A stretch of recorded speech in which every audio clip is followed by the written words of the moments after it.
Lei no 10.259, de 12 de julho de 2001. Dispõe sobre a instituição dos juizados especiais civis e criminais no âmbito da Justiça Federal.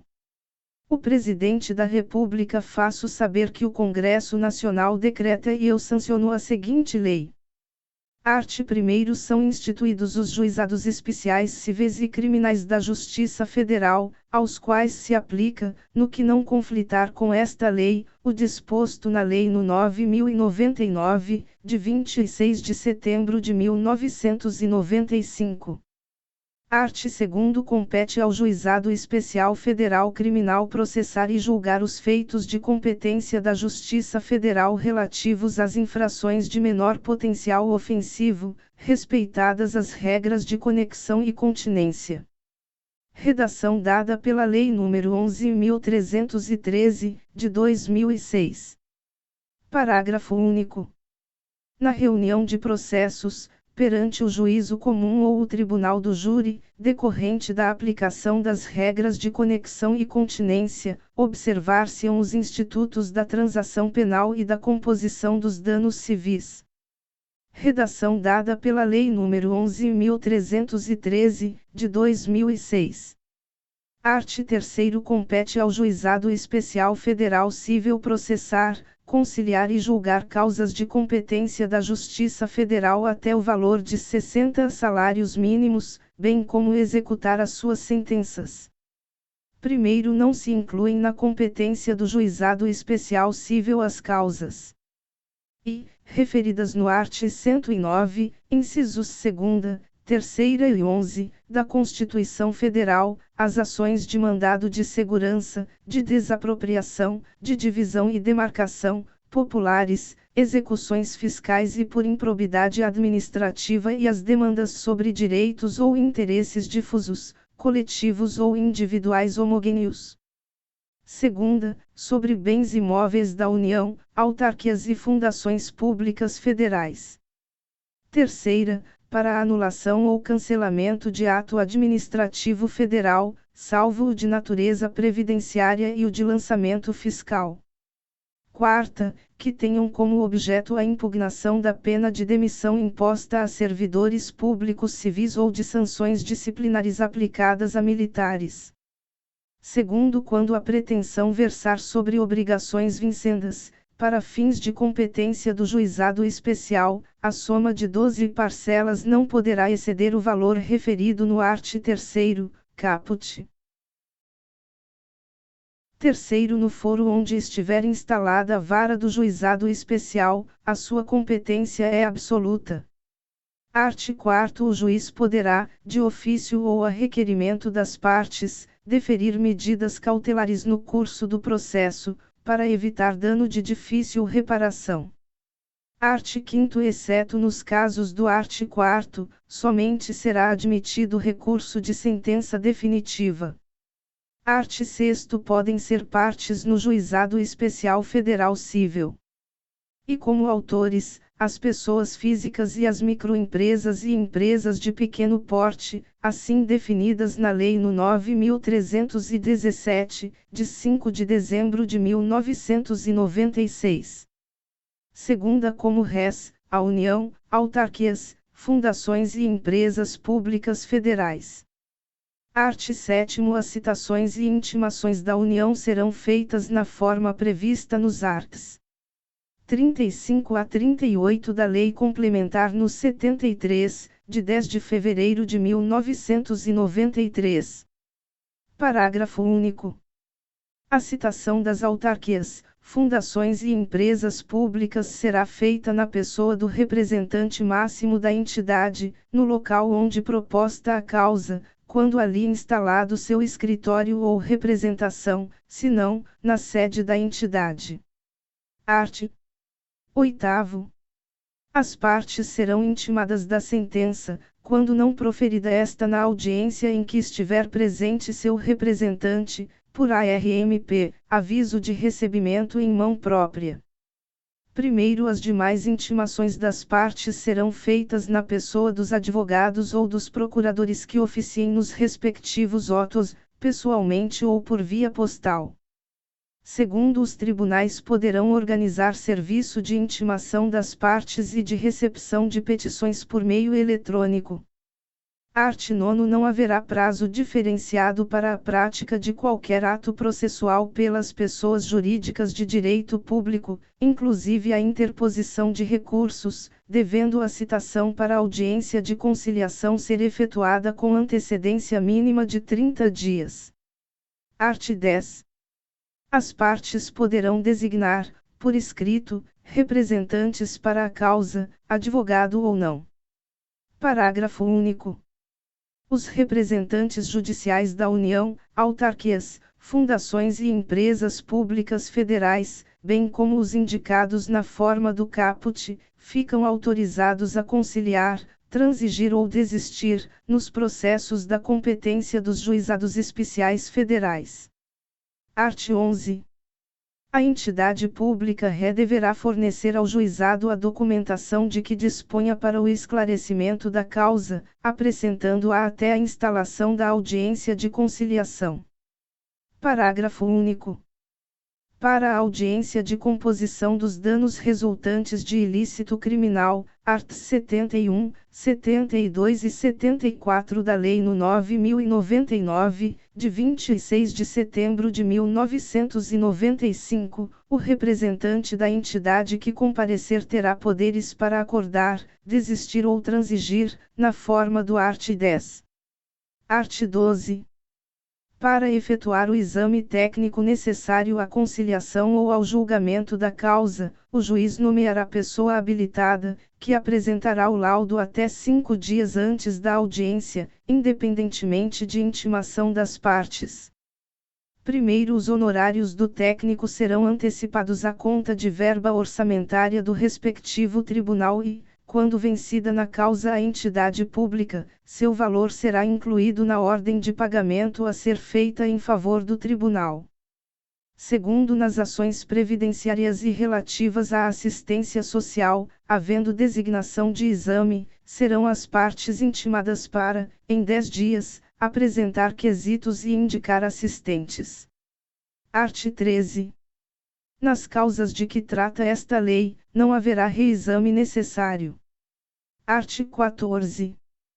Caberá pedido de uniformização de interpretação de lei federal quando houver divergência entre decisões sobre questões de direito material proferidas por turmas recursais na interpretação da lei.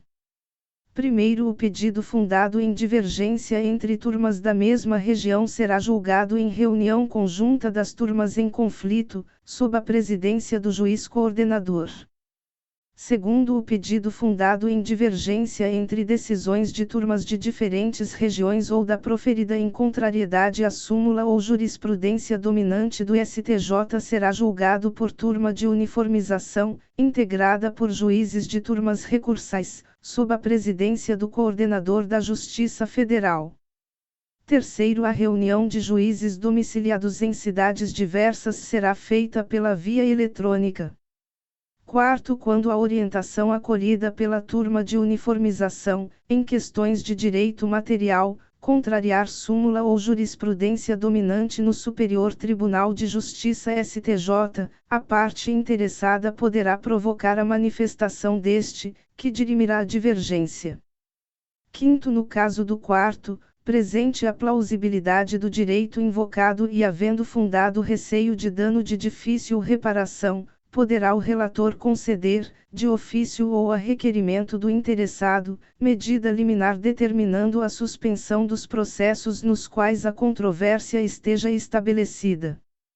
Sexto, eventuais pedidos de uniformização idênticos, recebidos subsequentemente em quaisquer turmas recursais, ficarão retidos nos autos, aguardando-se pronunciamento do Superior Tribunal de Justiça.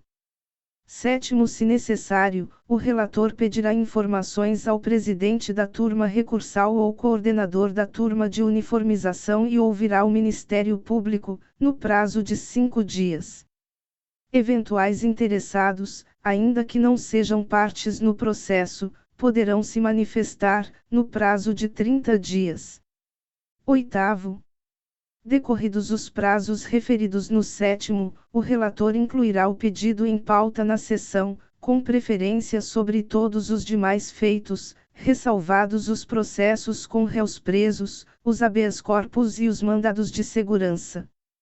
9º, publicado o acórdão respectivo, os pedidos retidos referidos no 6º serão apreciados pelas turmas recursais, que poderão exercer juízo de retratação ou declará-los prejudicados, se veicularem tese não acolhida pelo Superior Tribunal de Justiça. 10. Os tribunais regionais, o Superior Tribunal de Justiça e o Supremo Tribunal Federal, no âmbito de suas competências, expedirão normas regulamentando a composição dos órgãos e os procedimentos a serem adotados para o processamento e o julgamento do pedido de uniformização e do recurso extraordinário. Art. 15.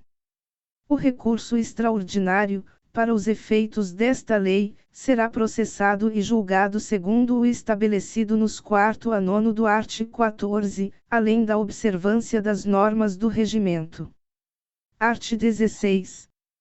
O cumprimento do acordo ou da sentença, com trânsito em julgado, que imponham obrigação de fazer, não fazer ou entrega de coisa certa, será efetuado mediante ofício do juiz à autoridade citada para a causa, com cópia da sentença ou do acordo. Art. 17. Tratando-se de obrigação de pagar quantia certa, após o trânsito em julgado da decisão, o pagamento será efetuado no prazo de 60 dias, contados da entrega da requisição, por ordem do juiz, à autoridade citada para a causa, na agência mais próxima da Caixa Econômica Federal ou do Banco do Brasil, independentemente de precatório. Primeiro, para os efeitos do 3º do art. 100 da Constituição Federal, as obrigações ali definidas como de pequeno valor, a serem pagas independentemente de precatório, terão como limite o mesmo valor estabelecido nesta lei para a competência do Juizado Especial Federal Cível, art. 3º, caput. Segundo, desatendida a requisição judicial, o juiz determinará o sequestro do numerário suficiente ao cumprimento da decisão. Terceiro, são vedados o fracionamento, repartição ou quebra do valor da execução, de modo que o pagamento se faça, em parte, na forma estabelecida no 1º deste artigo, e, em parte, mediante expedição do precatório, e a expedição de precatório complementar ou suplementar do valor pago. Quarto, se o valor da execução ultrapassar o estabelecido no 1º, o pagamento far-se-á, sempre, por meio do precatório, sendo facultado à parte exequente a renúncia ao crédito do valor excedente, para que possa optar pelo pagamento do saldo sem o precatório, da forma lá prevista. Art. 18. Os juizados especiais serão instalados por decisão do Tribunal Regional Federal. O juiz-presidente do juizado designará os conciliadores pelo período de 2 anos, admitida a recondução. O exercício dessas funções será gratuito, assegurados os direitos e prerrogativas do jurado, art. 437 do Código de Processo Penal. Parágrafo único. Serão instalados juizados especiais adjuntos nas localidades cujo movimento forense não justifique a existência de juizado especial, cabendo ao tribunal designar a vara onde funcionará. Art. 19. No prazo de 6 meses, a contar da publicação desta lei, deverão ser instalados os juizados especiais nas capitais dos estados e no Distrito Federal. Parágrafo único. Na capital dos estados, no Distrito Federal e em outras cidades onde for necessário, neste último caso, por decisão do Tribunal Regional Federal, serão instalados juizados com competência exclusiva para ações previdenciárias. Art. 20. Onde não houver vara federal, a causa poderá ser proposta no juizado especial federal mais próximo do foro definido no art. 4º da Lei no 9.099, de 26 de setembro de 1995, vedada a aplicação desta lei no juízo estadual. Art. 21.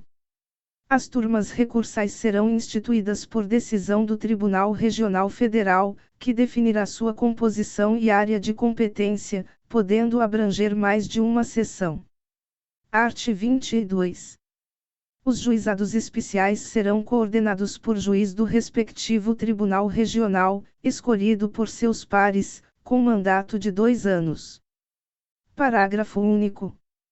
O juiz federal, quando o exigirem as circunstâncias, poderá determinar o funcionamento do juizado especial em caráter itinerante, mediante autorização prévia do Tribunal Regional Federal, com antecedência de 10 dias.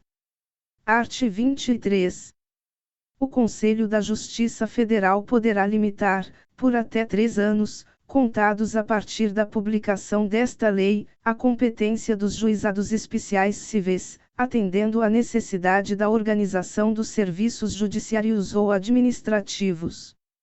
Art. 24. O Centro de Estudos Judiciários do Conselho da Justiça Federal e as escolas de magistratura dos tribunais regionais federais criarão programas de informática necessários para subsidiar a instrução das causas submetidas aos juizados e promoverão cursos de aperfeiçoamento destinados aos seus magistrados e servidores. Art. 25. Não serão remetidas aos juizados especiais as demandas ajuizadas até a data de sua instalação. Art. 26. Competirá aos tribunais regionais federais prestar o suporte administrativo necessário ao funcionamento dos juizados especiais. Art. 27. Esta lei entra em vigor 6 meses após a data de sua publicação. Brasília, 12 de julho de 2001, 180º da Independência e 113º da República. Fernando Henrique Cardoso. Paulo de Tarso Tamos Ribeiro. Roberto Brandt. Gilmar Ferreira Mendes. Este texto não substitui o publicado no DOU de 13 de